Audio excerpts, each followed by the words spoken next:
Grand 2, qu'est-ce que la blockchain? Voyons tout d'abord les principes.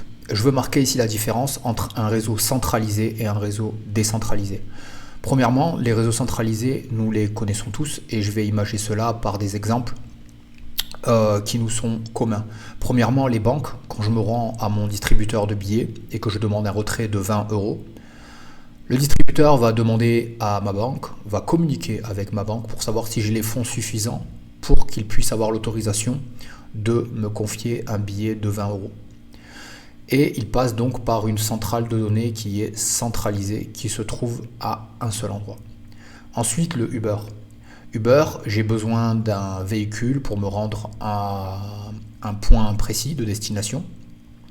Et donc, je vais communiquer avec une plateforme centralisée qui elle-même va communiquer avec un véhicule disponible pour nous mettre en relation. Même chose pour le Airbnb. J'ai besoin d'un logement temporaire ou moyenne durée. Je vais communiquer avec la plateforme Airbnb qui elle-même va me mettre en relation avec quelqu'un qui aura communiqué au préalable avec la plateforme pour mettre à disposition son logement. Facebook, le réseau social qui est centralisé notamment avec sa base de données qui se trouve à un seul endroit. Okay, donc on a un registre, une plateforme et on le voit ici, je vais le montrer avec ma souris. On a donc des individus qui veulent communiquer avec d'autres individus et qui doivent passer par un nœud central. Ok ? Maintenant, passons à la description d'un réseau décentralisé. Je veux envoyer une somme d'argent à un destinataire et cette fois, le système ne va pas communiquer avec une seule plateforme ou une seule unité centralisée, mais va communiquer avec plusieurs machines en même temps où les livres de compte sont tenus et à jour. Par exemple, est-ce que Sina a les fonds nécessaires pour envoyer un bitcoin à Alice? Est-ce que Sina a les fonds nécessaires pour déposer un bitcoin dans la machine et retirer du cash? Je parle là des distributeurs automatiques de billets fonctionnant avec bitcoin. Donc là, il faut bien comprendre que réseau centralisé, on communique avec une plateforme unique centralisée ou une base de données qui se trouve à un seul endroit. Décentralisé, ce registre se trouve à plusieurs endroits en même temps. Je l'ai évoqué plus tôt sur Bitcoin au moment de l'enregistrement de cette formation. Nous sommes à 55 000 nœuds, soit 55 000 machines qui ont le registre des transferts à jour et sont capables de dire qui détient quoi et qui a la légitimité d'envoyer tel et tel actif.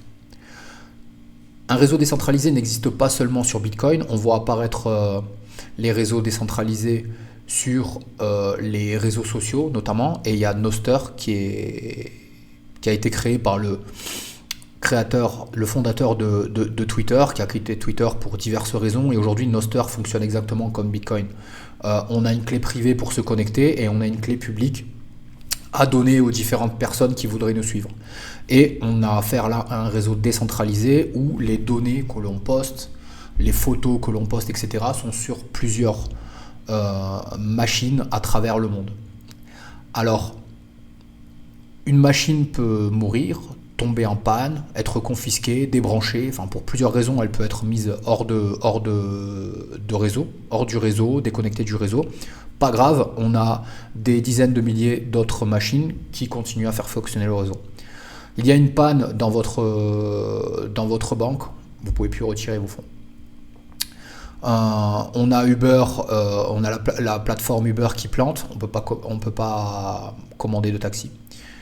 Pareil pour Airbnb, Blablacar, voilà, si Facebook a des problèmes, et c'est déjà arrivé, hein. C'est déjà arrivé par le passé où on ne pouvait plus se connecter à Facebook, il avait planté pendant plusieurs heures, etc., etc.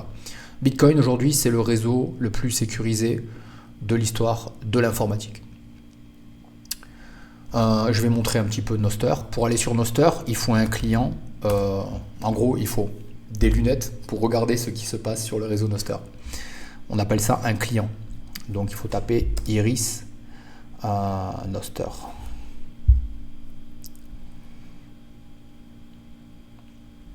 Alors Iris, c'est un des clients les plus connus, mais il y en a d'autres. Et donc là, je montre ça vraiment pour votre culture personnelle.